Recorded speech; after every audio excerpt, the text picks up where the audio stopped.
You gotta be willing to invest in other people's cultures. Because at the end of the day, I don't give what color you are. Everybody got something to bring to the table. And life is short, man. You don't know what you might be missing. Why deprive yourself of a great human experience because you're mad? It's ridiculous. That's why I appreciate a good culture. I appreciate a good accent. My name is Frankie Suknanan.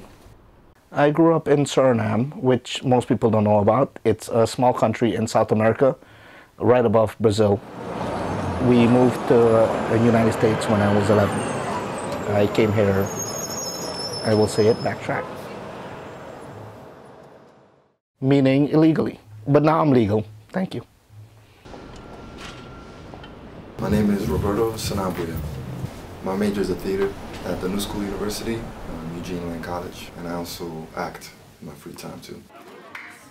Surprisingly enough, I would say that my friends, they all live in different boroughs because I didn't really go to school in my neighborhood. So I have like a good, nice mix of people. Grew up in the Bronx. Soundview was really tough. There's a lot of crime, a lot of gang violence, a lot of single parents, a lot of children outside in the streets without much guidance.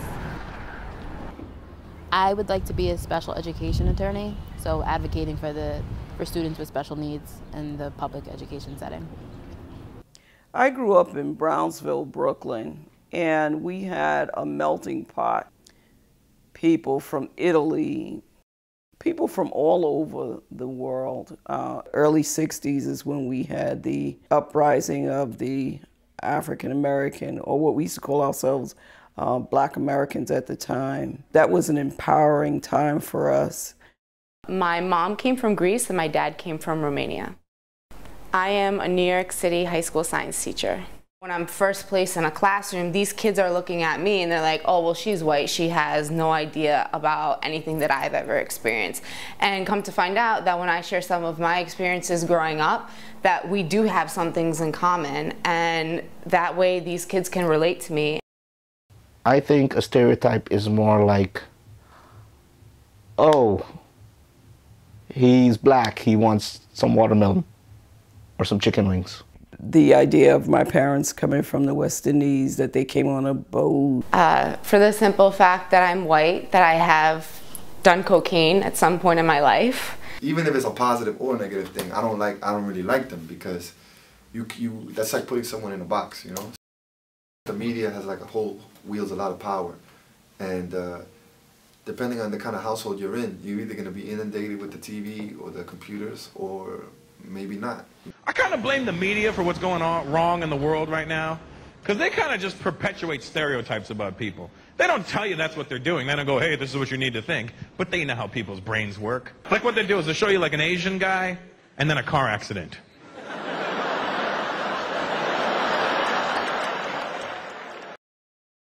There's a lot of artists today that make our people look bad, and that's just based on what they say and how they act. Soon. I gotta get drunk before the day begins, before my mother starts bitching about my friends. Same thing with hood movies. Even though I don't like to call them that, but hood movies. You could take something like Boys in the Hood. You could take, South Central, or anything of that. They like to depict blacks based on where they come from. If you take a Southern black, oh, their country, they walk up and down and sing songs and pick cotton and all the other stuff. Blackface, eat watermelon, chuck and jive.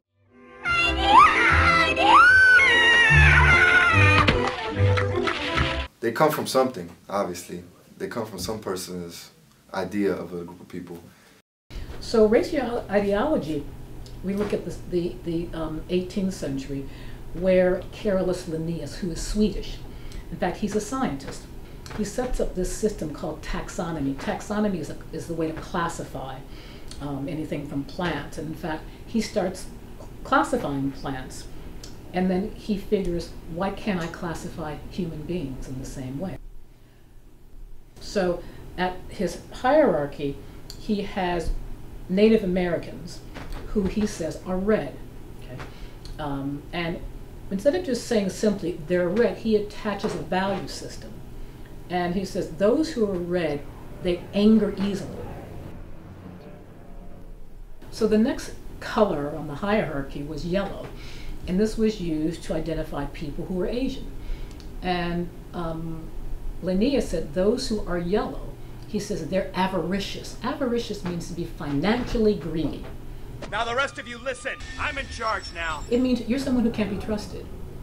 And then when the color black was reserved for Africans, and the color black for Africans meant that they were negligent and indolent. Indolent means lazy.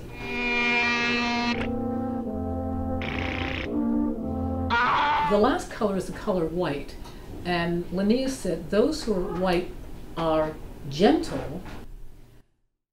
After Columbus, in the 1600s, when the British settlers come, they've got this ideology, and the group who has the more positive characteristics are white people. If you think about slavery and colonization, especially when it comes taking slaves from Africa to America and other parts of the world, we would say those people were not gentle. Slavery, certainly was quite brutal. So even today, we still see remnants of these stereotypes. Prejudice is taking stereotype to a different level and actually hating.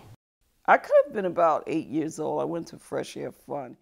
Fresh Air Fund is a program that was sponsored for low-income families in the New York City areas. And the host family was Caucasian. And I went outside with their children to play. One of the kids came to me and started rubbing my hand. And I says, "Why are you doing that?" And she says, "Well, I want to see if it's going to come off. It's like it's dirty or something." She wanted to see if the dirt was going to come off because she had never in her life seen a Negro before. And so that night, I was in the tub and I was scrubbing myself and I was crying, and one of the host parents asked what was the matter, and I says, "Oh, I'm dirty. I have to get the black off of me."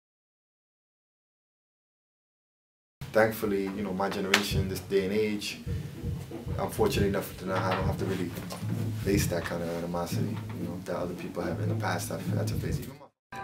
Wow, nothing like I expected. You didn't tell me he was black. You can't marry a black guy. What's the matter with you? In my opinion, personally, there's so much fear and hate in the world because we don't understand each other. If we could really take time and really look at this is how a person is, or this is what a person's going through, then we could come up with a solution instead of trying to isolate ourselves from it. We're just friends, but you know what I'm saying? Yeah. I worried. I would say the reason why people cut themselves off or like segregate themselves from other groups is probably because of comfort zone of choice. What if they reject me? What if they don't like me?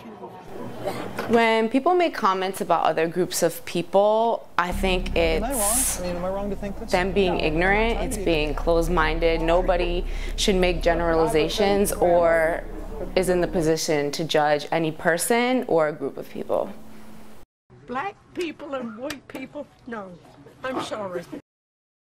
Education. They said we need more money for education. We need more books, more teachers, more classrooms, more schools.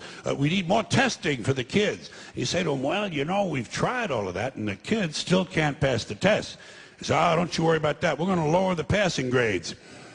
And that's what they do in a lot of these schools now. They lower the passing grades so more kids can pass. More kids pass, the school looks good, everybody's happy, the IQ of the country slips another 2 or 3 points, and pretty soon all you'll need to get into college is a fucking pencil. Got a pencil? Get the in there. It's physics. Before the middle of the 19th century, there were no systems of public education. And many people objected to it. They said it's not possible for many street kids, working class children, to benefit from public education. They're incapable of learning to read and write, and why are we spending time on this? If you have administrators and teachers who don't come from the same background as students, then they're creating these policies and creating these standards without that cultural competency in mind. Some of the biggest challenges working in this neighborhood is A lot of these children are coming from homes that they already have adult responsibilities at the age of 13, 14. There are parents that are working round the clock just to pay rent. There are essentially attendance issues. There's language barriers. So that all culminates into a difficult task. I just feel like it's also about what people feel like is in their locus of control. People should take the time to go in and understand all the background information, but then an easy response to that would be, well, that's not like what I'm here for. They meet the standard, or they don't meet the standard. So that in turn will help perpetuate stereotypes. As a teacher, it's very difficult to look past the statistics. If you think about it, you have 5 classes times 30 in the class. That's a whole lot of numbers, which could lead to a whole lot of discouragement. I think that data could have an adverse effect on perceptions, but I think that data is also, it's the most objective, concrete thing that we have in order to progress and move forward. It's the foundation. Personally, I think you can see a difference in the dynamic of a classroom if kids can relate to those people around them. If you knew things just beyond the numbers and you really went down to like delve deep into, okay, yeah, this child is on reading level A, but it's because he can't read, he can't do his homework at night because his mom doesn't have lights. You know, that's different than just saying, okay, this child is on A. Like, you need to know you can move that child to the next level if you're giving them extra instruction in class, helping them with their homework after school. It's like, it's not so objective and black and white. That's one of the great difficulties of coming up with policies that actually, you know, serve the purpose that they're intended to serve, is that it's all the background stuff.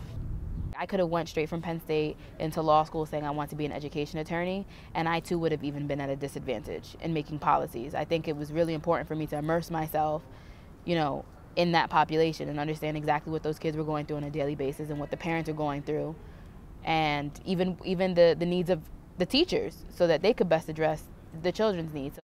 There's only so much you can get from a textbook. There's only so much you can get from CNN. Like, you have to live it. And this is deep in the gene pool of public education, that there are really 2 types of people, academic and non-academic, smart people and non-smart people. And the consequence of that is that many brilliant people think they're not. Time is critical. If we just take this country, we've had 400 years of a racial hierarchy.